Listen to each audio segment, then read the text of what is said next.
Good morning, everyone, and welcome to South Summit 2022. My name is Daniel Hires, and I will be your host today here on the Growth Stage.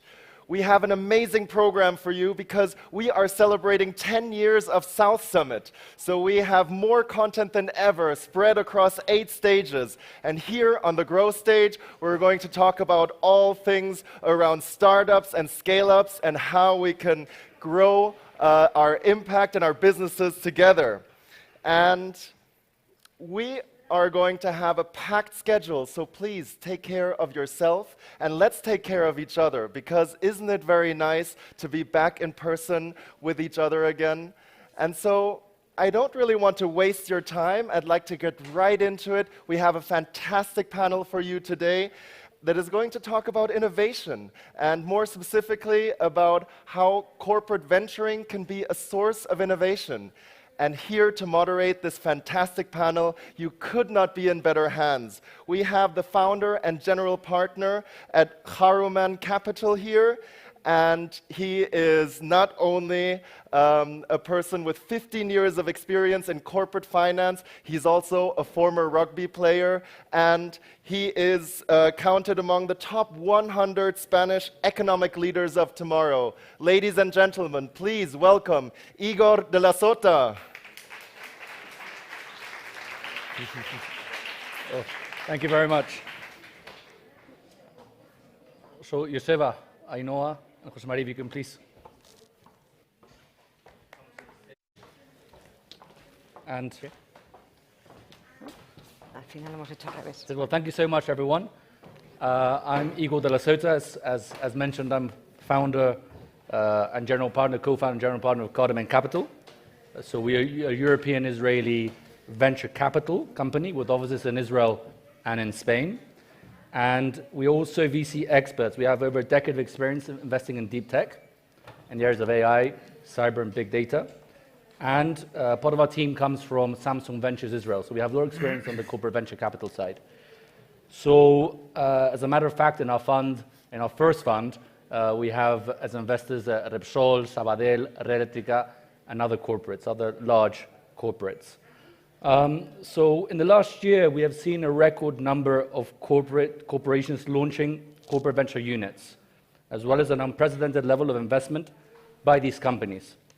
So we hereby present Ainhoa Campo from BBVA. Ainhoa is the global head of open innovation. She's been working in BBVA for over 10 years in different areas related to innovation and how technology can be applied to generate value. So please give a applause to Ainhoa.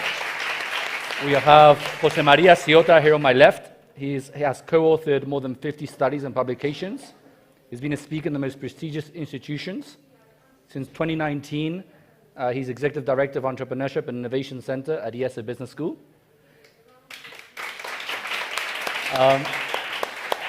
And last but not least, Joseba Sagastigordia is the Managing Director of Business Development Center of Grupo Mondragón, where he works to identify and impulse new business opportunities, corporate investing, and strategic partnerships.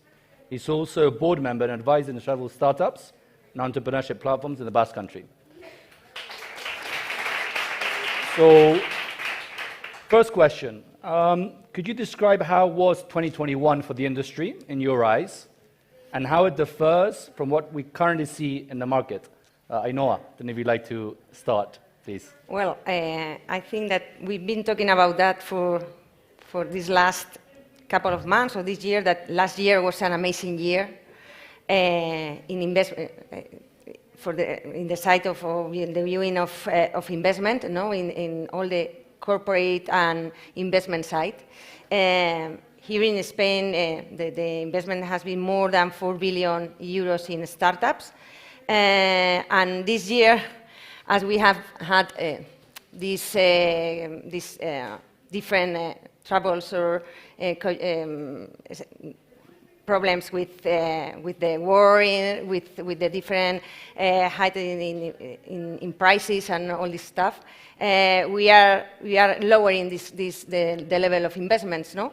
And all of us are talking about maybe there is a change in the mindset of investment and in the mindset of the people trying to develop new businesses and new ideas and new ventures. But our view is that, well, this is a little stop or little pause, a little standby in the view and in the investments that we want to do. But the trend is that our entrepreneurial basement is very mature. Nowadays we are like more set up and more professionalized in developing new startups.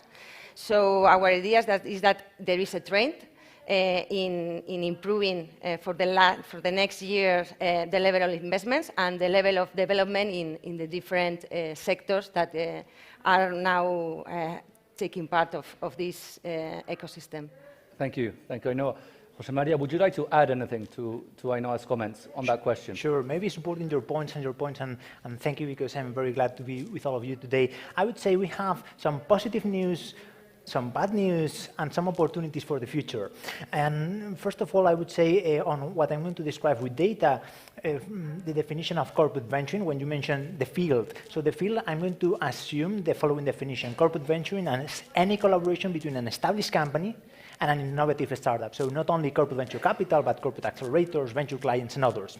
So some of the data supporting your points. Number one, what we have experienced in the VC industry as a whole has been a huge number of deals, more than 5,000 just in Q1 of 2012.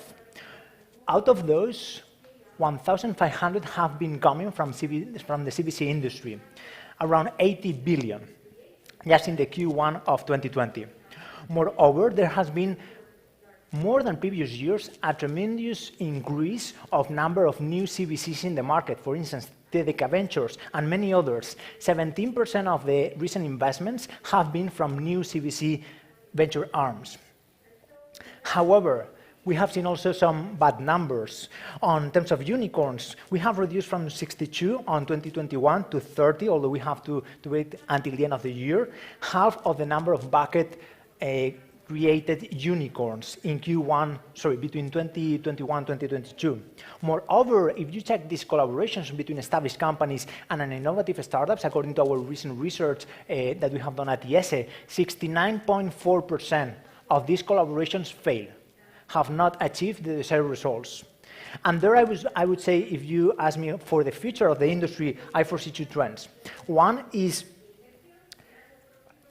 high speculative markets maybe are going to be dangerous, but second, there is a huge opportunity to connect corporations to work together with the startups. Thank you, Jose Maria. I've just been informed that Tammy from Verizon is also joining. She's on the screen. Don't know if you can all see her. Tammy, can you hear us? I can hear you perfectly. Excellent. Well, let me... pleasure, Tammy. Let me just introduce her. She has a professional career in venture capital sector in Israel. Since 2020, she works at Verizon Ventures as managing director for the Israel office. As she once said, her life centers around how technology creates connections and opportunities for people to build a better world. So, Tammy, just a question to you. So, can you describe us how 2021 was for you in your industry in Verizon, and in your eyes, how it differs from what we currently see in the market? So I think, like everyone else, we were kind of looking at the market at a disbelief initially, because we saw the valuations increasing and all these companies raising money. Some of them are portfolio companies of ours. I think we tried not to get carried away with this, with everything that was going on, and kind of go back to basics. Look at what the numbers mean, what they tell us, what the ARR means about the future growth. And I think for us, because we do invest in things that are strategic, we were kind of less impacted by everything that was going on. So we didn't really get carried away. Apologies for the background noise. It's here in Tel Aviv. So I think for us, 2021 has been, I'm not going to say our average year, because it was better than average, because we saw a lot of increase in the portfolio, but I don't think we got carried away in terms of investing that not in our strategy. Thank you, Tammy. Josef, a quick question for you. So can you tell us a bit more about Mondragon and tell us a bit how this upcoming crisis has changed or will change your focus internally in terms of open innovation? Thank you. Well, I mean, Mondragon is a conglomerate of different cooperatives, and itself is an ecosystem working historically in entrepreneurship and also in diversification of new activities. We are 260 companies right now, and among those we have a university and 15 technological centers. So internally we massage our activities and our opportunities. And we are taking the balance in between exploitation, which is the situation of our current cooperatives, and the exploration, which has been historically one of our strategical steps. No? During the last years, I would say that this industry, what is corporate venturing, is becoming very interesting. It's being accepted gradually, I would say, optimistically. It was something new for us to keep and to capture, let's say, value outside of our capacities. So we are learning from all of you. And I would say during the last 3 years, the statistics are something around 30 new activities. So for us, it's historical number. It's a good number. So I would say that apart from the crisis and the current situation, internally, we feel more confident now than what we were before. Excellent, thank you. So a quick question, there are a lot of startups here at the South Summit. So how can a corporation add value to an early stage startup? And how can you help them in these uncertain times? So I'll start with Ainhoa, and then please, everyone else, follow Ainhoa's lead on this one. Well, we as a corporation, we have been working with startups and early stage for a long time. We have been developing a relationship with them. And our main goal has been not only to be their partner or maybe to be their bank, but to be their client, no? And to develop things strategically with them.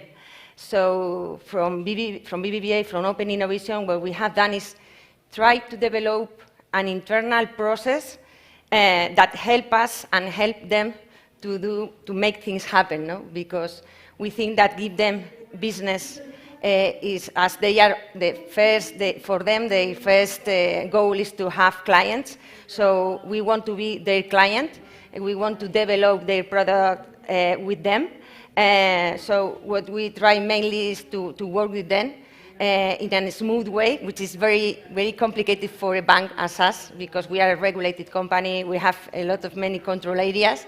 But what we try to do is to put together all the different pieces to make this business go alive. Thank you. So Maria, please. So I would say, how many corporations are in the room? Please raise your hand. Okay. Thank you very much. How many entrepreneurs are in the room? Okay, thank you. How many investors are in the room? Okay, now let's do the following exercise to answer your question. So, entrepreneurs, what do you prefer? 1 corporation or 5 corporations? 1 distribution channel or 5 distribution channels? 1 technical expertise or 5 technical expertise? So, answering your question, I would say there is a huge opportunity among the corporate field to group together corporations to offer a stronger value proposition to entrepreneurs. But now corporations, let's turn it around the analysis. What do you prefer? Do you prefer to do a proof of concept alone with the associated budget of the POC, of the proof of concept, or do you want to share that cost with other corporations, reducing your cost? Second, what do you prefer? To have maybe 10 scouters to anticipate deal flow, to identify successful top-tier entrepreneurs, or to get the scouters of all the corporations? In short, answering your question, I would say there is a huge opportunity for all the people who is in the room right now to team up corporations in small groups between 4 to 6 to team up to do innovation with the startups together to reduce the cost of proof of concept, increase the anticipation of deal flow, and strengthening the value proposition offered to those entrepreneurs. Good answer, Jose Maria. Sorry, Tammy, would you like to add anything to Jose Maria's and Ainhoa's comments? No, I think I echo what my friend said, but I think for us, we really focused on making the startup's journey easier at Verizon, saving them a lot of time and effort and connecting them to the right people.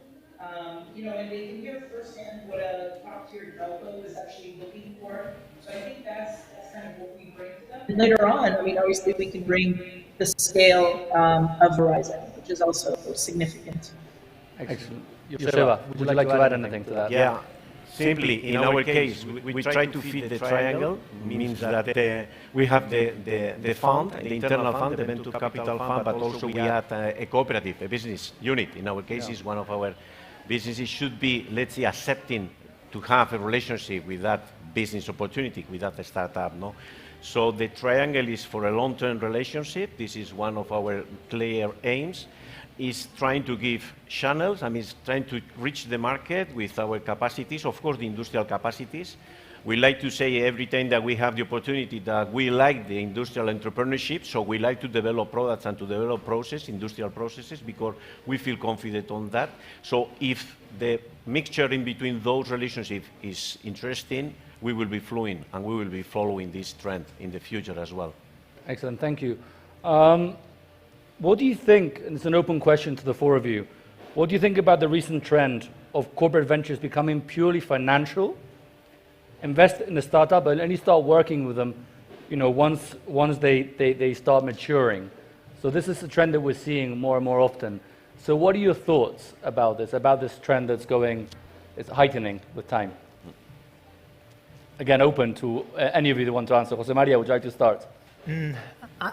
So 3 weeks ago, I was in a gathering in the Bay Area where there were around 60 investors, and I was trying to figure out your question. And I've seen that although there are maybe more CVCs that are working on purely financial KPIs, still there are a lot that are working, many corporations, on strategic KPIs, more long-term. And I'm going to provide the example of Intel. For instance, if you have followed the news, you have seen how Intel have developed this Open Innovation Unit in Munich, Tel Aviv, and also is going to be a new release in Boston in the forthcoming months. And how, for instance, what they are doing is they are investing and they are working with the startups with a double perspective. On the one hand, you have the financial KPIs, so you're going to invest in startups that are going to give you returns, but then on the other hand, they are investing in startups that they are using their products. And then since those startups are going to grow, they're also going to get some strategic KPIs. So I would say, although maybe there has been an increase, I still see a lot of opportunities in combining both the strategic and the financial KPIs, such as the example of Intel. Yeah, for me, it makes sense to have both views, no? Financial and strategic. But I understand the view of not, let's say, mainly financial. Why? Because as I've been working in open innovation and trying to make things happen between startups and BBVA or the corporations, it's quite difficult. And to have involved the business unit that is always thinking in their P&L and the channels and the strategic roadmap that they have, then to jump into how to collaborate with another startup is quite difficult, no? So, and maybe maybe the strategy of the corporation changed or wherever, and maybe suddenly you invest in something that is not maybe interesting anymore for the bank in this case, for the corporation. And if you keep this path of firstly financial investment, you keep at least this investment that you did with these KPIs, and then you work on this part of the strategy part. But I think that having this top of mind of financial investment is quite good for this group of people that is working in the CVC and then trying to try to catch all this knowledge into the corporation. No? Thank you. Joseba, Tammy, any comments from your side? I think from our side, and we're almost purely strategic. I think, like my colleague said, it's always tied. I think if you think about financial metrics, I mean, if the company is going to be written off, I mean, you're not going to get any strategic value, right? If the company dies, the startup, there's nothing for you. I think the reason we sort of focus on strategic is really because that's where we can really add value and we stand out versus everyone else in the market. So in that case, our dollar is different from other funds' dollars. And I think, again, also for us, I think it's a matter of timeline. So obviously, we want to make sure that our unit, as the corporate venture, is financially, making money and we're making a profit. But at the same time, it's really to fuel the internal innovation. And hopefully, when we make the investments, it could be in earlier stages, but 2-3 years down the line, hopefully that business unit, will catch up with us. Yusef, would you like to add anything? In our case, like Tammy, I would say purely strategic. This is the leitmotif of our investments nowadays. I would say also that the return of investment will come, and we hope it will come, but statistically and even thinking the next funds that we are now trying to think about that, we don't use the financial metrics or economics just to take the decisions. Basically, is how that value can impact in our organization, how our mature businesses can survive in the future, and from that speech is where we build the connections. Excellent. Thank you for that. So we at Cardamom, we believe in investing in those companies, develop technologies, in artificial intelligence, semiconductors, big data, and then we help them transform existing industries. So in your case, what technologies excite you most about, and what technologies do you find are going to help you transform your businesses in the coming year? So maybe you can name one or two each for the floor. That'd be great. In my case, well, I would say we are not disruptive in terms of technologies. We, internally. I mean, what we have been doing the last 2 years, the 15-20 investments that we have made are the traditional ones during the last decade, I would say. Of course, computing is there. Of course, the AI is there, the traditional, but of course, including the blockchain and the rest of the technologies, But not disruptive. I would say each of them are solutions that we have already taken, let's say, the advantage from the market, from any of the different channels that we have in the market. And I mean, the further is the disruption, the more difficult it is for us to convince internally to go ahead with those. In terms of a specific tool, as you mentioned, I would say, I mean, cloud computing is for us interesting. It's very transversal. It's using for many of our industries. So we are putting a lot of attention on those specific, I would say, technology right now. Thank you. Tammy, would you like to add to that? Yeah, we look at different technologies, kind of thinking communication and connectivity as the backbone. So I would say anything that supports either robotics, industry 4.0, energy management, or cyber is definitely key for us. Thank you so much. Yep. Ainhoa. Yeah, you said AI, no? I think that AI is like the king or the queen, but the important point is what for, no? So we use artificial intelligence for improve internal processes, to improve our customer experience, to know better our customers in order to give them better products. So we try to use this technology to do something that is a use case, a real use case, no? So this would be like the first pillar. And of course, right now in the bank, we are very focused in all the technologies related with sustainability, as for us is one of our strategic pillars that we are very aligned with this carbonization that we all of as a planet has put this commitment of going zero emissions in 2050. And then we, again, we are very focused in something that is going to, everybody talking about disrupting this, the financial sector, that is all related with crypto, blockchain, and DeFi, no? Excellent. José María, would you like to add anything? So I would say rather than a technology, I'm going to say a category, which is deep tech. And I'm a true believer on deep tech, those emerging technologies coming from research institutions that have the potential to impact society. And I'm going to provide some data to give you the huge opportunity that you have in your hands today on deep tech. In Europe, we have, all of you have, 21% of the best research centers worldwide, according to different rankings such as the Chicago institutions. However, when we were analyzing jointly with the European Commission, and you go to the European Patent Office, there are 3 million patents, but yet 95% of those are dormant, inactive, underused, while the remaining 5% impacts in the 40% of the GDP of Europe. 40%. Now, do you imagine to activate just an additional 5%, the huge positive impact that we can create in society? So in short, I would say for the forthcoming years, deep tech category, and that includes blockchain, quantum computing, AI, biotech, photonics, robotics, and more. Thank you very much, Jose Maria. Final question, we're running out of time, but my question is, if you can give us one success story, you'd have to name the actual startup, and lessons learned. So what you've learned from that success story, but also lessons learned from maybe some unsuccessful stories within your organization. Again, this is open to the four of you. Please feel free to Tammy, maybe you want to start, because you're far away, we can pick on you, or someone else, but please go ahead.